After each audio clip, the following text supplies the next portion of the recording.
தமேந்தி சீரியலில் இப்போ ஒரு அட்டகாசமான ப்ரோமோ வந்திருக்கு. ஸ்கிப் பண்ணாமல் ஃபுல்லோடையும் கேளுங்க. அதுக்கு முன்னாடி இந்த வீடியோ பிடிச்சிருந்துச்சுன்னா லைக் பண்ண பாருங்கள். ரொம்ப பிடிச்சிருந்துச்சுன்னா நம்ம சேனலுக்கு வந்து சப்ஸ்கிரைப் பண்ணி கண்டினியூஸாக ஆதரவு தாங்க. நலனுக்கு ஏன் நீங்கள் பொண்ணு தரக்கூடாது அப்படின்னு சொல்லி கேட்குறாங்க. முன்ன பின்ன தெரியாத யாரோ ஒரு பையன் கூட கல்யாணம் பண்ணுறதை விட உங்களுக்கே வந்து நல்லா தெரிஞ்ச பையன், முக்கியமாக வந்து தமயந்திக்கு நல்லா தெரிஞ்ச பையன், விருப்பமான பையனா அது நம்ம நலன் தான். நீங்கள் ஏன் அவங்களுக்கு கல்யாணம் பண்ணி கொடுக்கக்கூடாது அப்படின்னு சொல்லி கேட்டோன்னே, என்னது அம்மா வந்து இப்படி கேட்குறாங்க, தமயந்தி மெஸ்ஸில் வந்து நான் வேலை பார்க்குறது தெரிஞ்சிருச்சா, இல்லை என்ன எதுவும் புரியலையே, அம்மா என்னம்மா பண்ணுறீங்க, நலன் நீ எதுவுமே பேசக்கூடாது அப்படின்னு சொல்லும்போது கேசவன் வந்து யோசிக்கிறாங்க. அந்த இடத்துல பார்வதி நாயகி பாட்டியும் பேச ஆரம்பிச்சிட்டாங்க. அவங்க சொல்கிறது எல்லாமே வந்து வாஸ்தவமான பேச்சு. நீங்கள் தயவு செஞ்சு வந்து உங்கள் முடிவை வந்து மாற்றிக்கங்க தம்பி. நாங்கள் வந்து உனக்கு சம்மந்தம் வந்து பண்ணக்கூடாதுலாம் நினைக்கல. கேசவன் கிட்ட வந்து கொஞ்சம் தன்மையாக வந்து பேசுகிறாங்க. அவங்க வேணால் உங்கள் ஃப்ரெண்டாக இருக்கலாம். இப்போ புதுசாக வந்து நீ கல்யாணம் பண்ணுற மாதிரி இருந்தால் தமயந்தியோட வாழ்க்கை எதிர்காலத்தையும் நாங்கள் பார்க்கணும்ல, தப்பாக நினச்சிக்காத அப்படின்னு சொன்னனால, சரிங்க உங்களுக்கு என்ன விருப்பமோ அதேபடியே பண்ணிக்கங்க, எனக்கு எந்த பிரச்சனையும் இல்லைன்னு சொல்லி கேசவன் வந்து புதுசாக பார்த்த மாப்பிள்ளை வந்து அப்படியே ஒதுங்கிக்கிறாங்க. அந்த இடத்துலேருந்து நீ நல்லா யோசிச்சு சொல்லுப்பான்னு சொல்லும்போது, தமயந்தி நமக்கு என்ன பிடிக்காத பேத்தியாக இருந்தாலும் அவளுக்குன்னு ஒரு மனசு இருக்குல்ல, என்ன பண்ணலாம் அப்படின்னு சொல்லி தன்மையாக வந்து யோசிக்கிறாங்க. நல்லா யோசிச்சு சொல்லுன்னு சொல்லி நாயகி பாட்டியும் அந்த இடத்துல பார்வதியும் நல்லா ப்ரெஷர் கொடுக்கறனால சரிங்கிற மாதிரி மனநிலைமைக்கு வராங்க. ஒரு பக்கம் மாதவியும் ஆராதனாவும் கடுப்பாயிட்டாங்க. தமயந்தி ஏற்கனவே வந்து 4 கோடி ரூபா கிட்ட மெஸ் வச்சிருக்குது, நமக்கு பெரிய வைத்தறிச்சலாக இருக்குது. இப்போ 50 கோடி 100 கோடி இருக்கிற இடத்துக்கு வந்து அவள் போயிட்டானா ரொம்ப எனக்கெல்லாம் அசிங்கமாயிடுமா, நீ ஏதாவது ஒன்று பண்ணி இந்த ஆட்டத்தை வந்து கலைச்சி விடுன்னு சொல்லி மாதவி வந்து கலைக்கிறதுக்காக வராங்க அந்த இடத்துல. அப்போன்னு பார்த்து கடுப்பாயிட்டாங்க. நம்ம ஏஜிஆர் நிப்பாட்டுங்க, இவங்க ரொம்ப நல்லவங்களா அப்படின்னு சொல்லி கேட்குறாங்க. நம்ம நலனை பார்த்து ஏஜிஆர் தேவையில்லாமல் வந்து பேசுகிற வழியெல்லாம் வச்சுக்காத அப்படின்னு சொல்லி சண்டைக்கு நிற்கிறாங்க நம்ம நலனை.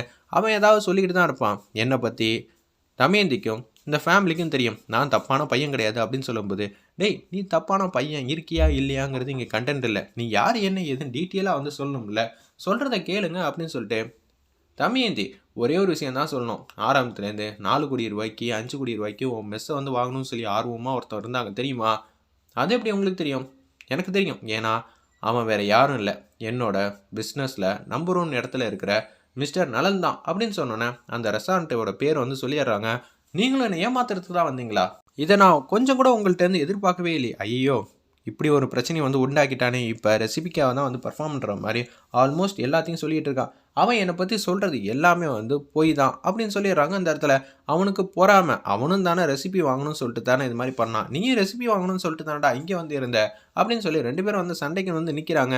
அப்போனா நீங்கள் என்ன ஏமாத்த தான் வந்திருக்கீங்களா, என்னை லவ் பண்ண வரலையா அப்படின்னு சொல்லும்போது, இப்படியெல்லாம் ஒரு விஷயம் வந்து நடந்துகிட்டு இருக்கு மாமா, நமக்கே தெரியாமன்னு சொல்லி மாதவியும் ஆராதனமும் அந்த இடத்துல சண்டை மூட்டி இந்த கல்யாணமே நடக்க விடாமல் பண்ணுமா, இவளுக்கு கல்யாணம் நடக்கிறது முக்கியம் இல்லை, கோடீஸ்வரியாக வாழ்கிற வாழ்க்கை வந்து கிடைக்கக்கூடாது, அதுதாம்மா நமக்கு மோட்டிவ், என்ன மாதிரியே நீ யோசிக்கிறேன்னு சொல்லி மாதவியும் ஆராதனமும் பேசிகிட்டு இருக்கப்ப தமயந்தி கொஞ்சம் அமைதியாக இருமா, கல்யாணம்னு வந்தால் 1000 சண்டை சச்சரவு வரதான் செய்யும், நீ என்ன நம்புறியா அப்படின்னு சொல்லி அபிராமி அம்மா வந்து கேட்குறாங்க. அந்த இடத்துல எதுவுமே சொல்ல முடியாது, மௌனமாக நிற்கிறாங்க. எனக்கு இந்த கல்யாணம் பண்ணுமா வேணாமானே விருப்பம் இல்லை அப்படின்னு நம்ம தமயந்தி வந்து முடிவெடுக்கிறாங்க. அப்படியெல்லாம் முடிவெடுக்கக்கூடாது, கிடைச்ச வாழ்க்கை எப்படி வேணாலும் போகுமா, நீ வந்து சரியான முறையில் வந்து வாழ்க்கையை வந்து பயன்படுத்திக்கணுங்கிற மாதிரி தான் நாயகி பாட்டியும் அந்த இடத்துல பார்வதியும் பேசுகிறாங்க.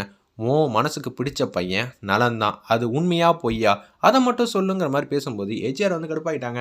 ஐயோ நம்ம என்னடா இவ்வளவு சொல்லியும் கூட தமயந்திக்கு வந்து அந்த பையனை தான் கல்யாணம் பண்ணி வைக்கணுங்கிற மாதிரி யோசிக்கிறாங்களே. இப்போ தமயந்திக்கும் நலனுக்கும் கல்யாணம் ஆயிடுச்சுன்னா அவன் என்றைக்குமே நம்பர் 1 இடத்துல தான் இருப்பான், எதுவுமே பண்ண முடியாமல் போயிடுங்கிற மாதிரி ரொம்ப வந்து யோசிச்சுட்டு இருக்காங்க. அந்த இடத்துல நலனோட எதிரி ஏஜிஆர். அப்புறம் அவங்க திங்க் பண்ணுறாங்க, இந்த கல்யாணத்தை வந்து நடக்கூடாமல் பண்ணணுன்னா தாத்தா மட்டும்தான் வந்து சரியான ஆள், அவரை தூண்டி விட்டால் சரியாக வந்து தமயந்திக்கு வேறு ஒரு மாப்பிள்ளை கூட கல்யாணம் நடந்தால் போதும், எனக்கும் ஜெயிக்க முடியாது நலனாலையும் ஜெயிக்க முடியாது, அதான் நமக்கு இந்த விஷயம் வந்து ரொம்ப முக்கியங்கிற மாதிரி ஏஜிஆர் முடிவு பண்ணிட்டு ஃபஸ்ட்டு பார்த்த மாப்பிள்ளை மேலே புகார் வந்துடுச்சு, 2வது பார்த்த நலன் மேலேயும் புகார் வந்து வந்திருக்கு. இப்போ நீங்கள் பார்த்த ஃப்ரெண்டோட மாப்பிள்ளை வந்து ரொம்ப நல்லவராக இருப்பார், அவங்க கூட கல்யாணம் பண்ணி வைங்க அப்படின்னு சொல்லி ஏஜிஆர் வந்து ஐடியா கொடுக்குறாங்க. தம்பி நீங்கள் சொல்கிறது தான் கட்டுங்கிற மாதிரி ஏஜிஆருக்கு ஆமாஞ்சாமி போட்டுறாங்க. அந்த இடத்துல கேசவன் நிறுத்துறீங்களா, இது ஒரு பொண்ணோட வாழ்க்கை, ஆளாளுக்கு வந்து சொப்பு சாமா மாதிரி விளாண்டுட்டு இருக்கீங்க, நான் தமயந்தி கிட்ட கொஞ்சம் தனியாக வந்து பேசணும்னு சொல்லி தமயந்தியை வந்து ரூம்குள்ளே கூட்டிகிட்டு போயிட்டு அபிராமி அம்மா எல்லாத்தையும் சொல்லி புரிய வைக்க பார்க்குறாங்க. ஒரு பக்கம் வந்து மணமேடைக்கு வந்து வராங்க. எனக்கு இந்த கல்யாணத்தில் வந்து சம்மதம்னு சொன்னோன்னே ஏஜிஆரை பார்த்து நக்கலாக சிரிக்கிறாங்க. நான் என்றைக்குமே நம்பர் 1 தான்டா அப்படின்னு சொல்லிட்டு எப்படி இருந்தாலும் தாலி வந்து கட்டிடுவாங்க. நம்ம நலன் வந்து தமயந்தி கழுத்தில் வெயிட் பண்ணி பார்ப்போம்.